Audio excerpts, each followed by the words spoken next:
the revolutionary ankle lock system, an integrated brace built into the boots, delivering unrivaled support, protecting ligaments from twists, tears, and trauma.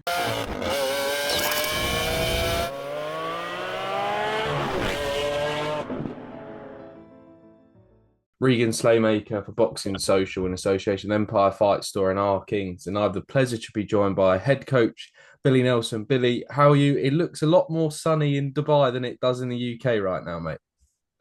It's very sunny, very warm over here.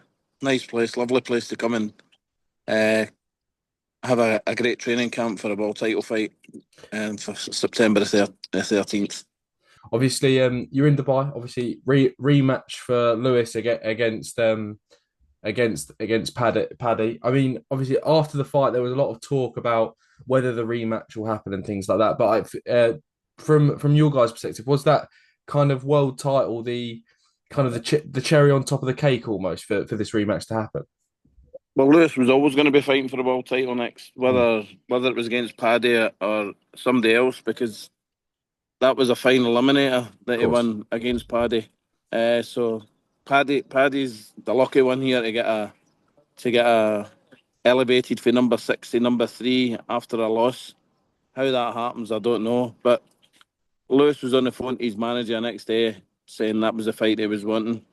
I don't think it's deserved, but it's no my choice. It's no my decision. Definitely, I mean, go ahead on the 13th. For sure as well. I mean, it feels like you guys are all kind of close knit down there. Bringing in Kieran Malloy as well. I mean, he's a great fighter as well. Obviously, without giving too many secrets away, Billy, I'm sure Lewis is on red hot form during this camp. Listen, there was an incident happened the day of the fight in Belfast, which affected Lewis's performance massively. This camp's going every bit as good, if not better, than the first camp. So, listen, we're not making excuses. Something happened. I had a major effect on the first fight, and we hope to redeem myself in the second fight. Definitely, I'm looking forward to it. I mean, as well, is it important? Obviously, not that Lewis will. I'm not saying it at all, but it's a massive occasion, the first All Irish World Title fight. How important is it from kind of your perspective to kind of keep Lewis? Obviously, he's always going to be fully focused on the fight, but it's also a massive occasion. How important is it to kind of have that tunnel vision for Lewis going into this one? Well, boxers have got to take that on board themselves, haven't they? And we speak about it. There were no issues there. No issues. Just picking this up with head trainer Billy Nelson. Slight technical issues there, but we're back to it now. Obviously, Billy, as a trainer of a heavyweight, and a really good heavyweight at that, Martin Bakoli. I'm sure you were interested in the heavyweight offering in Saudi Arabia, Moses Itauma versus Dillian White. I mean, I just want to get what were your thoughts on the fight itself and the result that we saw, which was a pretty devastating win for Moses Itauma there. I think most people predicted that there'd be an early stoppage. No disrespect to Dillian, but I think he's seen better days and he's been very inactive as well. And Moses Atuma has looked very good against very limited opposition. But the guy is very, very talented. Definitely. So, I think he's definitely going to win a world title. The only negative thing from his size and he's still to get his chin tested. Definitely. I mean, obviously, I was putting this question to promoter Frank Warren, and obviously there was a lot of talk a few months ago, I think, when Moses fought in Scotland, that kind of they were trying to link Martin Bakoli with Moses Itauma. I mean, if there's one fighter that could potentially and more than likely beat him, no take him rounds, beat him. Okay, so I mean, it sounds like you're very confident in a fight between Martin Bakoli and Moses Itauma. A fully fit Martin Bakoli, I'd be confident against anybody. I mean, it's very disrespectful. I know you were going to say it, and I'll say it for you, but to say that Martin would take him rounds, well, that's very disrespectful towards Martin. You know, a fit Martin will give anybody a hard time. I was going to say chin check as well, Billy. I wasn't going. Well, he would definitely do that, and it's fair to say Martin's proved that. I mean, that punching power and the punching kind of variation against Jared Anderson, that main performance that everyone talks about. I mean, if that Martin Bakoli turns up, yeah, he's in any heavyweights in a serious, he's in hard trouble. 100%. And he's better than even an Anderson performance.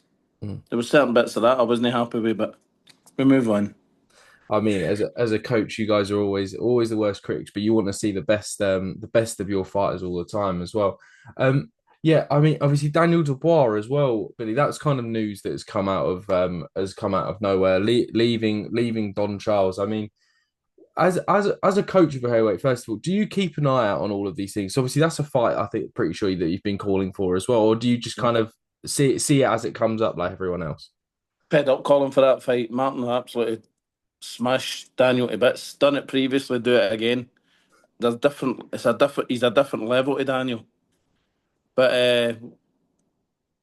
as I'm sure it was Mickey Duff said years and years ago, if you want loyalty, buy a dog. Uh, Don Charles has done a wonderful job for Daniel Dubois, but everybody in the granny knows that Daniel is not in control of his career. So everybody run about him, which is a I've shame. But Yeah. I have to ask Billy, from what you were saying, from what you were just saying there, do you find it as a surprise then that he left on, or do you kind of do you think it's just another thing that's happening in the career of Daniel Dubois? it's shocking that he's left on Charles. I mean, he's been beat by the best fighter of his generation, and Usyk twice. Okay, and the manner that he's been beat, let's be honest, he's quit twice, but he still beat good guys to get there. He had a good victory against Miller, even though he was hurting one part of the fight. He beat Hrgovic, who I thought down tools after he got cut, but then he done a demolition job in Anthony Joshua. So he thoroughly deserved his world title and world title shot. And to get beat against Alexander Usyk, there's no shame in it at all. He's beat Tyson Fury. You know, he beat him twice, beat Anthony Joshua twice. The guy is a generational great.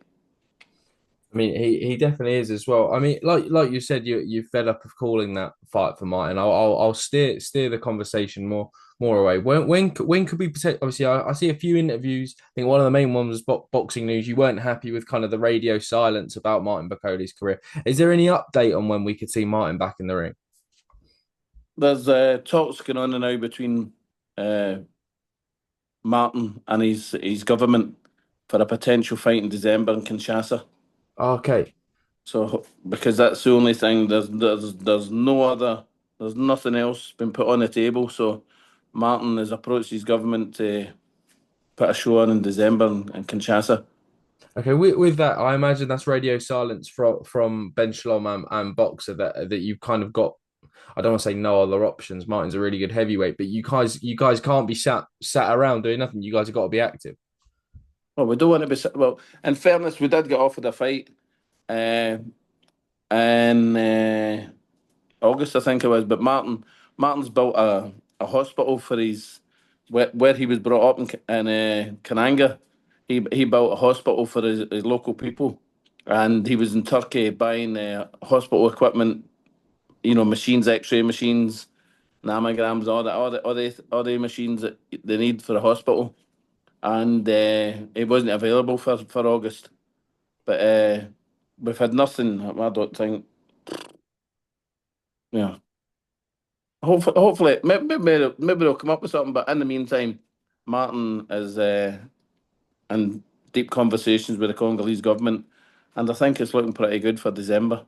Okay, well, we'll look forward to the return of Martin Bakole as well. One of your fighters, B, that I do want to discuss is Cyrus Patterson. I mean, I was really high on Cyrus Patterson when he first burst onto the scene. Obviously, he had that defeat, but you come back at the back end of last year and then had a really good fight with Joe Garside. I mean, a really, really entertaining fight. I mean, how impressed are you with kind of Cyrus's comeback and kind of now where he is in his career as well?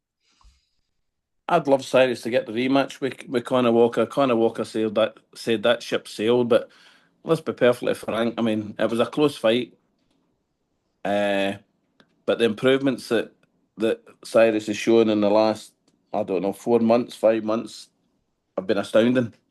I mean, Conor was lucky enough to get the opportunity from Cyrus. So why does Conor no return the favour and get a rematch? Because it would be a completely different result.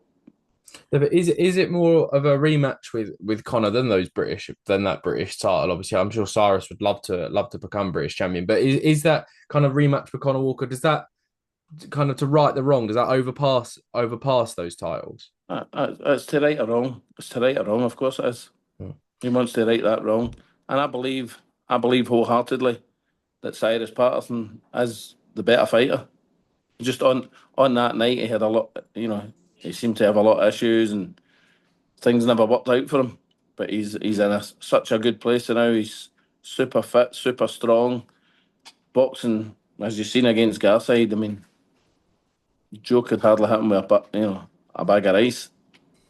I mean, definitely. I mean, Cyrus I mean, Patterson's all. with no disrespect to Joe, tough man. Mm, Look at his face at the end of that fight. And that was only, was it 5 rounds or something like that? 6 rounds, five yeah. rounds.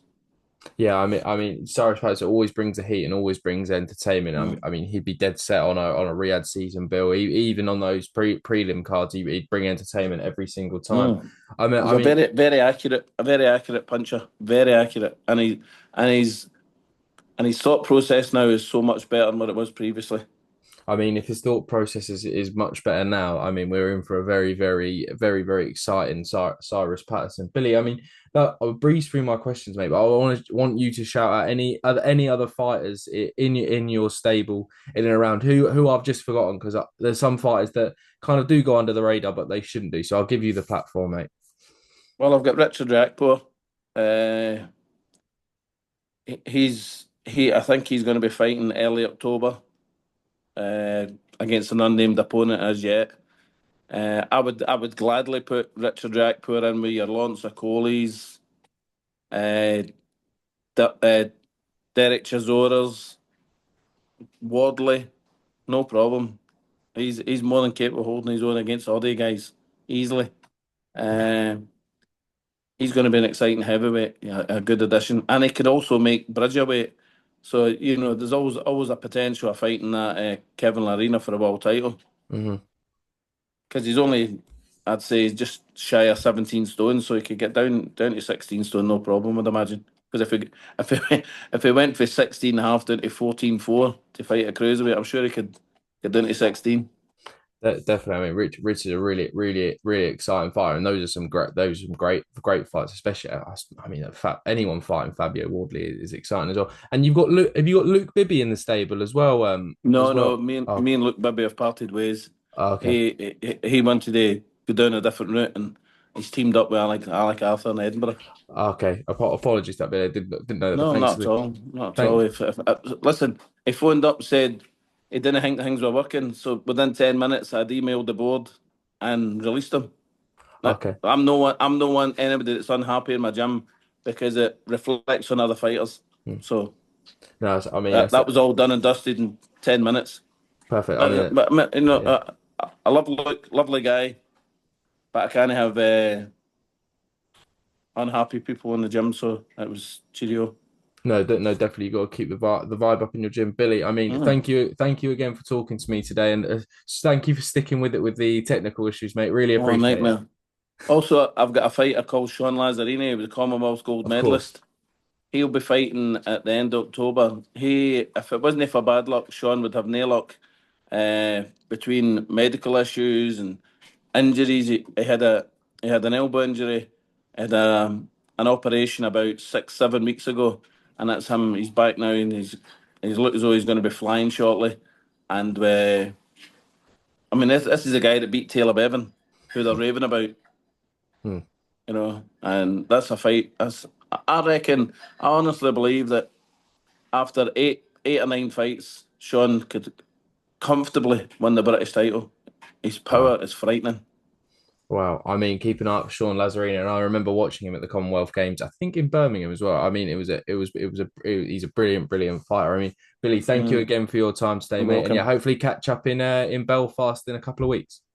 Okay, all the best. Thank you. Cheers, Billy. Thank you. Cheers. The revolutionary ankle lock system, an integrated brace built into the boots, delivering unrivaled support, protecting ligaments from twists, tears, and trauma.